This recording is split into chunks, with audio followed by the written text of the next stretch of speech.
president and his federal government, who will not only want to see a failure in the delivery of these agenda items, but also an inability of our administration to live up to that which we ran on. Dean's steadiness, his managerial competence, and his clarity of vision will support me as we take on those who would wish this to be a continuation of politics as it has been, and instead deliver what politics can be in this city that we call home. I also want to announce my incoming Chief of Staff, the unparalleled L. Bisgard Church. Few have played a more central role in this movement, or in every victory we achieved together in the Assembly, than L. She became my Assembly Chief of Staff nearly 5 years ago to the day, worked closely with me to win hundreds of millions of dollars in relief for taxi drivers, and served as the campaign manager for our historic primary campaign. Anyone who knows Elle knows her as someone unapologetically committed to the cause of improving the lives of working people. These are not just the political positions that she holds, they are deeply humanistic principles from which she never strays. For all of us who have been fortunate enough to work alongside her, Elle is our moral compass, our brilliant strategic center, and a genuinely kind and selfless person. As my Chief of Staff, Elle will remain intimately involved in every decision we make, from who joins the administration, to how we enact our agenda, to how we ensure that government remains accessible and transparent to every New Yorker. And together, alongside Dean, she will be responsible for ensuring that our commitment to excellence remains inviolable, and that City Hall remains what we have sought to make it, a shining beacon of good governance across the city, across the state, and across this country. I know that many have watched our victory with fascination and excitement. My goal is that the triumph we won last Tuesday to quickly be subsumed under the drumbeat of achievements that we deliver from City Hall, achievements that make immediate, meaningful differences in the lives of New Yorkers too often forgotten and ignored by those who have held positions such as these. These leaders alongside me are only the first of many that we will announce. I hope their reputations and records of accomplishment are proof of intent to deliver tangible change. This is a moment of opportunity that comes along rarely, and we seize upon it to usher in a new day for New York. Thank you, and I would now like to introduce my Chief of Staff, L. Bisgard Church.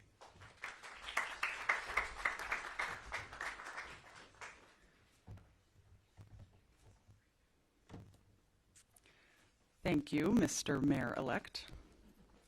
My name is L. Bisgard Church, and I am so proud to stand here to accept the role as Chief of Staff for the incoming Mamdani administration.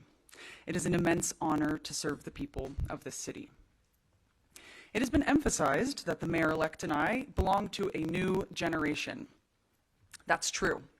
And as we work to turn the page on a politics devoid of ambition and beholden to special interests, it is incumbent on us to fill this administration with experienced people at all levels who have been on the right side of this fight. I am thrilled to be working closely with First Deputy Mayor Dean Fuleihan. The incoming administration offers bold vision combined with determined realism. We are imaginative in our outlook, energized by the work and to work very hard, and deeply invested in the future of this great city, because we will be here a long time. New Yorkers rejected the argument that they shouldn't expect much from their leaders in this election, that they shouldn't expect rigorous ethical standards from City Hall or demand competency, efficiency, and transparency at every level of their government. New Yorkers were asked, lower your hopes, accept slow buses, soaring housing costs, and unaffordable childcare, because that's just how things are. New Yorkers responded decisively to this grim and unimaginative politics. 1 million people said last week that they want more from City Hall, that they expect better from their leaders. They said loudly and clearly, it is not asking too much that New York be a place people can afford to live. The mayor-elect has received a democratic mandate.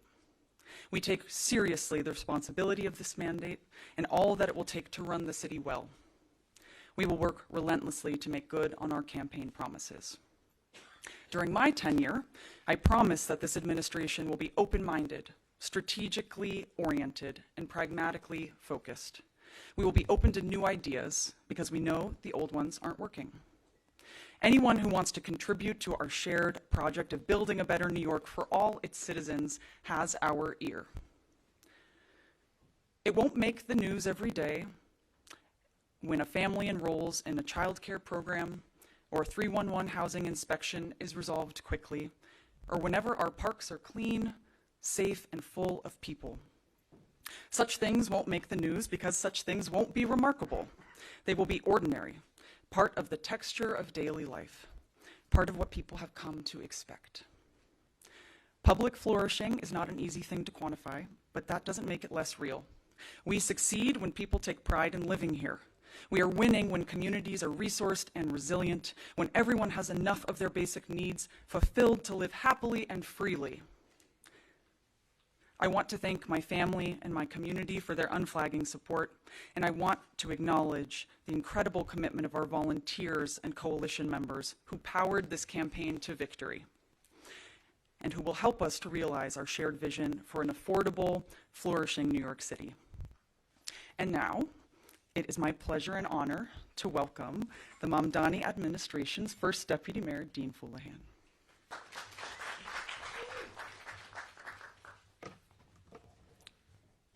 Thank you, Al. Thank you, the mayor-elect.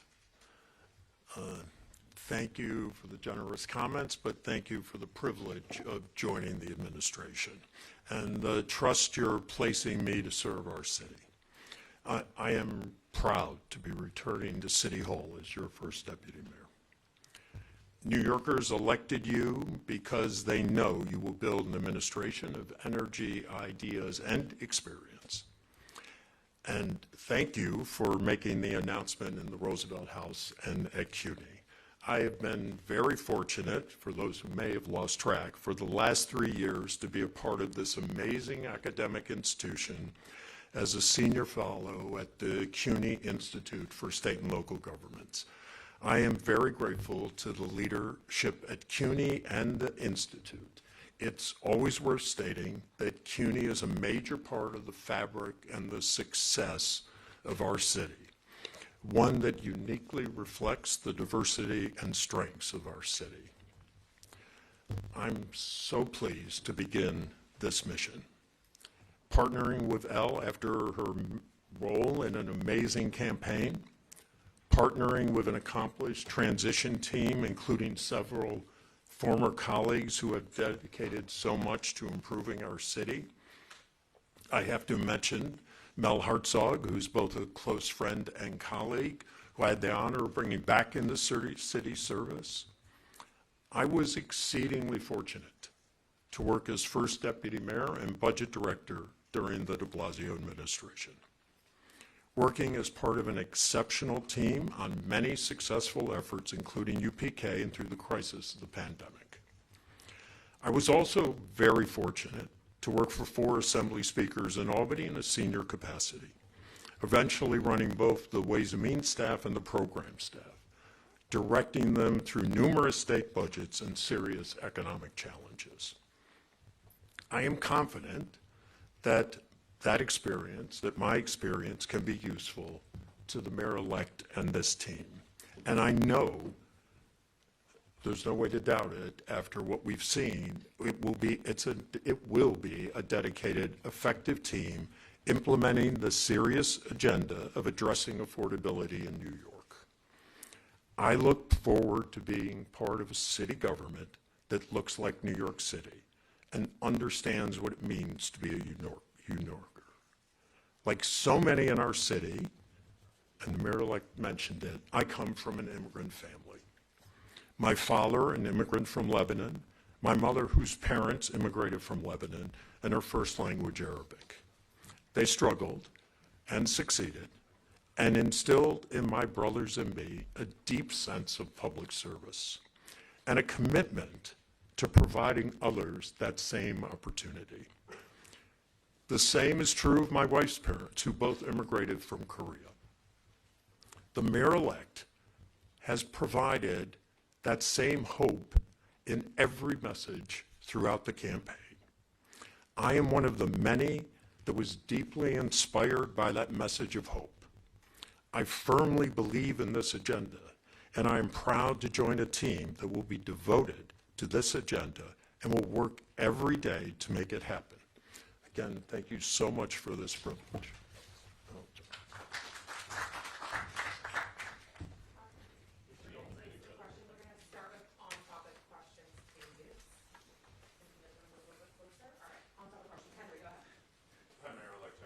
How's it going, Henry? So you guys talked a lot about the big sweeping vision as you have through the campaign. But these two top deputies, you know, in practice and pattern and in the past, have been the guys who made the trains run on time, picked up the garbage, kept the city straight and whatnot. What gives you confidence that this team can both implement your big vision, but also make sure they're taking care of the everyday tasks that New Yorkers expect? Looking at their records gives me immense confidence in their ability to do both the work that has animated the campaign over the course of this more than a year, and also work that illustrates a recognition that has too often been missing in city government, that there is no concern too small to be that of importance to those of us within City Hall. And I think you could even hear it in my Chief of Staff's remarks that the success of our administration will not only be measured in the questions of the hallmark 3 points of our agenda, but also in the questions of whether public goods are functioning effectively across the city, be it a clean park that is fully staffed and actually has people looking to it as a place to find joy and rest, or be it sanitation where we are not spending an entire budget process debating whether or not we want to remove trash cans from street corners as opposed to increasing trash collection across those same street corners. And I think this is the joy of both the experience that I've had in working with Elle over the course of my entire career in public service in Albany, and also in the conversations that I've had with Dean over many months about the importance of the small things, the big things, frankly, anything that could have an impact on making this a more livable city for New Yorkers. Thank you. Mr. Mayor, are either of these appointees expected to have particular portfolios, specific focuses? And then I was wondering too, if you have an update on Jessica Tisch. Have you had a meeting with her yet? Has she said anything, whether she's going to take you up on the offer? We will continue to put together the framework of what city government will look like. These are two of the first appointments that will also be critical in, is everyone all right? Okay. Just wanted to make sure. Yes, I can start again. These are the first appointments of my incoming mayoral administration, and they will be critical in helping to inform the approach of our administration as a whole, as well as the question of appointments further. And in that will come the answer to the ways in which we will divide up the responsibilities. I think the most important thing, however, is that these will be two key partners in delivering on the work that we've been looking to do for far too long. And I continue to be to retain my interest in keeping Commissioner Jessica Tisch, and I'll be sure to inform you when I have any updates. First Deputy Mayor, Julian, if I can call you that yet. You can. Two upcoming milestones are, the January plan budget release, as well as Albany session resuming. You have expertise in both. Could you talk a little about how you're already thinking about both of those? Look, we know there are challenges here, and that's what this is all about, but it's a great opportunity to work with the leadership in the state, certainly with the governor, with both houses. I do have experience there. I've been told many times in the past things could not happen, and directly, and that's not what we're being told. We're being told, let's have a conversation, and that's what we're going to do. And again, I said it at the end, this is an agenda that's achievable. We have to work on how to make sure that we come to those agreements. So I think it's quite doable. The budget's part of this, right? I mean, the state budget will be coming out. The city budget's February 1st now. And we're going to put together a team and go through and work between now and then to make sure that we have a budget that's reflective of the agenda, the day-to-day operation commitments, and we believe we can do that. I could, just before we go to the next question, just want to add one thing. You know, when Dean and I had our first conversation, it was at Gawa House on 31st Street in Astoria. And one of the things that he shared with me then that stayed with me throughout the rest of the primary campaign and the general was the importance of changing, specific to OMB, but also larger within city government, a culture of no into a culture of how. And how now is the time to deliver.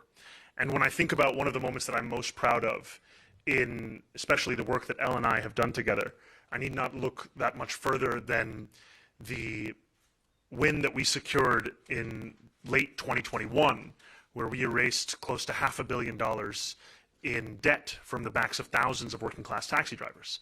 Now that was work that Elle and I had done on the outside, by and large. We were organizing, we were putting together 45 days of consecutive rallies and press conferences and having meetings with other elected officials, bringing them into this struggle. And part of the reason why we were able to accomplish this deal and free many drivers from a life of debt peonage was because we had Dean Fullahan on the inside, who was a critical part of actually bringing that agreement to its final step. And that, to me, is an example of what the three of us, alongside a number of incredible additional public servants that we will be announcing over the course of this transition, will be able to accomplish for New Yorkers. Belatedly, can you talk a little bit about the process of this hire? I mean, when did you start meeting? Did you interview other people? What impressed you? Stuff like that. Absolutely. This was an exhaustive process. My first conversation with Dean was late winter of the primary, where we met over Adani Chai, and that was a first of many conversations that we had. And they were conversations that spoke about a vision for what governance could look like. It also focused on specific sets of particulars, thinking about the journey that universal pre-K took in a similar manner, where it was spoken about as if it could not be accomplished and what actually took it over the line. But additionally, the importance of something along the lines of property tax reform and the ways in which it will require a fluency in both city government and state government. These were conversations that stayed with me and also stayed with our team as Dean continued to offer insights and reflections on the way in which we could take that which we had spoken about into that which we actually delivered. And this was a process where I spoke with many incredible public servants about the prospect of them becoming a first deputy mayor, and we eventually settled on the first deputy mayor that is standing next to me, and in no small part because of the incredible record that he has in public service and the fact that he has both been able to accomplish that which many have deemed to be impossible while serving for decades in this kind of work without losing sight of the possibility of continuing to imagine a different kind of politics. Hi. I know there's been lots of questions about specifically the police commissioner and other people, but will there be a total overhaul of commissioners? I know we're going to need a new fire commissioner, DOT commissioner, the schools chancellor, but then there's things like DEP and all these other important agencies. Could you walk us through a little bit of that process of not necessarily anyone who currently has a job, but this administration, but how much of an overhaul do you anticipate in the first few months? At the heart of these announcements is a commitment to excellence. And excellence requires that you assess individuals on the basis of the work they have done, not hold it against them who appointed them to that work. So if there are those who have done their job particularly well within an Adams administration, they will be considered all the same. And over the course of these next 50 or so days, we will start to make those announcements. And I'm also proud of the fact that in the portal that we opened up for individuals to apply to work as part of our city hall, we have already seen tens of thousands of applicants come through. From people currently in, I mean, how does that work? Are they going to have to reapply? Is it like a school that goes under? Will they have to reapply for jobs they already have? How does that work? We will continue to make those determinations over the next 50 days. Mayor-elect Mamdani, Sam Malkoff with Democracy Now! I have two questions. Yes. One, New York State politics are often done by three men in a room in Albany, but you talked about a politics that is not done to New Yorkers, but that New Yorkers do. What are you asking regular New Yorkers to do? What role do you envision for them in the pushing for an affordability agenda? And then my second question really quickly is, you're getting a lot of praise and offers of support from former detractors, including Bill Ackman, but venture capitalist Bradley Tusk both complimented your vision, also warned others in the business community, quote, in an interview on British radio, if we don't do anything, it seems to me you could have a world with Elon and 25 other trillionaires and 19% unemployment. And to me, that just means the French Revolution is coming, end quote. So my question is, what are you asking for from the business community to advance the affordability agenda? My message to the more than 100,000 volunteers who brought us to this point is that the work continues.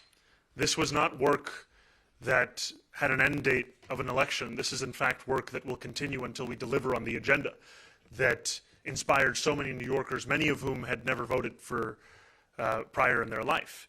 And that will mean understanding themselves as political actors, understanding themselves as New Yorkers who need to continue to organize, and it will be an honor to continue to be a part of that movement as we show that politics can be more than what we have been told for far too long. And my message to the business community is that I'm looking forward to working together to make this a city that's affordable for each and every person that calls it home.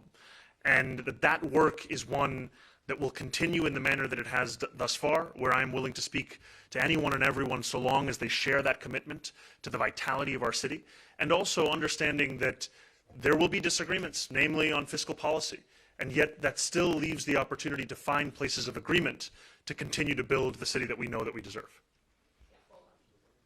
This is a question for Dean. You had months of conversations with the mayor-elect. I guess I was wondering when, in your mind, you decided this was the right role to take, and what some of the factors going to that decision were. Well, I'm sorry to repeat myself. From the very beginning, before the first meeting, but certainly from that first meeting, the agenda, the aggressiveness of it, the warmth of it, the hope of it, all those things that we heard throughout the campaign were something that I was going to help in any way I could. And I think that was from the very first meeting. And then we continued those conversations from there. But the commitment to this, to what could be this administration and now is this administration, that was always there really from the beginning. Whenever there's a question about the differences between your agenda and your negotiating partners in Albany in the future, you talk about negotiations and talking, and I want to know, are you willing to play hardball and use the power afforded to the mayor if those negotiations stall, holding up an MTA capital plan if you don't get your free buses, firing members of the rent guidelines board if they don't freeze the rent? Are you willing to go there? I am confident that what we will find in Albany is a politics of partnership that we have not seen for quite some time. And so I think much of this will remain hypothetical, in that what we have found in the conversations we've been having is that affordability is in fact a thread that unites many across the party and the necessity of delivering on it. And I also am looking forward to being a mayor who means exactly what it is that they say. And I've said time and time again that the points we raised on October 23rd about freezing the rent for more than 2 million rent-stabilized tenants, delivering universal childcare, making the slowest buses in the country fast and free, these are not just slogans. These are commitments, and I look forward to delivering on them.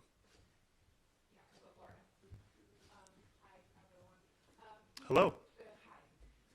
Dean, we all are so familiar with your experience, but I think one specific thing that you have dealt with is a Trump administration. And I wonder if this iteration of it has been central to the conversations you have had, and how are you seeing that challenge today compared to the last time you dealt with it during the Blasio administration? So it's obviously very, I don't need to tell you this, it's obviously very different, and it's going to be a different approach, and we're working right now and having conversations on how you address that, but with the state, with the governor, with other allies, with the community. This has to be, and I think the mayor-elect says this repeatedly, this has to be a challenge that we address with all New Yorkers working together, and that is going to be different from what happened in the first term of the Trump. So. On economic development and job creation, the Roosevelt Island Cornell Tech campus generates billions of dollars in economic activity and job creation. There were reports in the past that you supported a boycott of Cornell Tech.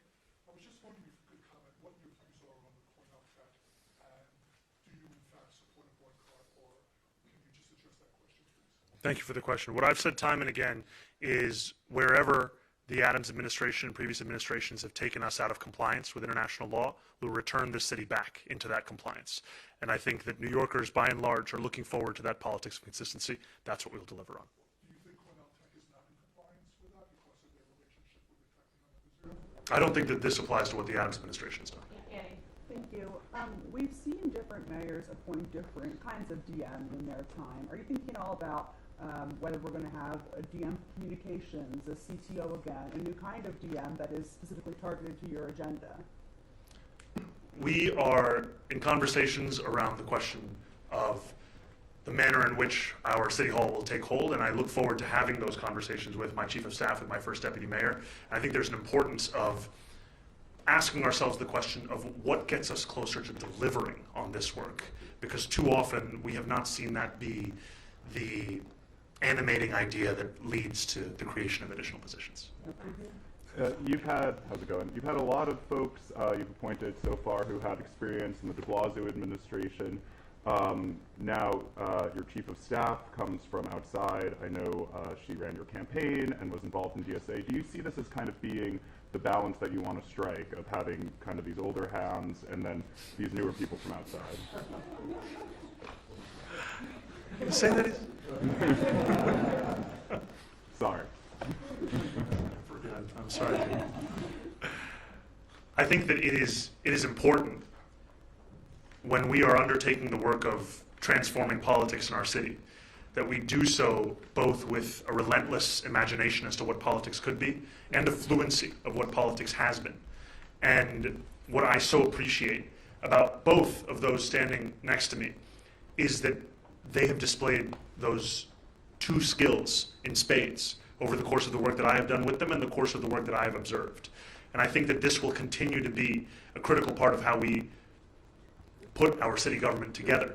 It will be one that New Yorkers can look to with confidence on taking on tasks big and tasks small, and knowing that there will be an unrelenting drive to finally ensuring that when New Yorkers look at City Hall, they see a place that is actually following through on the commitments that excited so many across the city. Two quick questions. One, during the election, your opponent, Andrew Cuomo, said you were going to be de Blasio's mini-me. Is this de Blasio 2.0, starting with appointing Dean as first deputy? Could you address that? And do you want the second question now or after that? You're so considerate. Look at you. I'll take the second question after I answer this one. The truth is I am 5'11". It's true that I am shorter than one of the previous mayors. I am going to create a new city hall. It is a city hall that will look to experts in the work of government, experts such as our soon-to-be first deputy mayor. But it is not a city hall that looks to any previous administration as a model that we will take on word for word, step for step. We are making our own. And we are lucky in that there are many who have come before us who have shown us both the ways in which we can succeed and the pitfalls that await those who look to do so. And I'm excited to build on that. The second question is a political one. The Post reported yesterday, others have reported that GOSA is looking at primarying Hakeem Jeffries and that you have tried to dissuade him from doing this. Do you have an opinion on him running? Do you plan to get involved in primaries in next year's election? My plan, less than 1 week since our election, is to get firmly involved in our transition. We have about 50 days left in ensuring that January 1st is not a time of preparation, but rather is a time of leadership and of delivery on the work that we have been speaking about. That will continue to be my focus because I think New Yorkers deserve a city hall that reflects the excitement, the concerns, and the inspiration that they have had over this last year. Do you think your councilman should run? I keep my opinions just to the work of the transition. Yeah, Jeff. Well, you're not going to take national questions, but I'm going to try. So, Take a swing. do you view yourself after this big win in New York City as a figure, a national Democratic Party leader, and do you intend to use that power in the next year going forward with to 2026? And then, Keep it going. we've seen California Governor Gavin Newsom with this redistricting amendment, with his dark woke stuff on Twitter. Do you look up to him as a leader? Is that somebody you want to emulate? And is he a national Democratic Party leader? I view myself as the mayor-elect of New York City. And I try to keep my horizons akin to the New York recover, where the world ends at New Jersey. And I appreciate what Governor Newsom's approach has been with redistricting, because I think it's critically important that we understand that the time where Republicans have a limitless sense of imagination to enact their political agenda and Democrats seem to be constructing an ever-lowering ceiling of possibility must come to an end. And I think that is an important thing that we have to see across the country. Have you heard from Newsom, by the way? Are you connected? I did hear from Governor Newsom, and I appreciated his words. A twofold question. Jacob, how are you? Good to see you.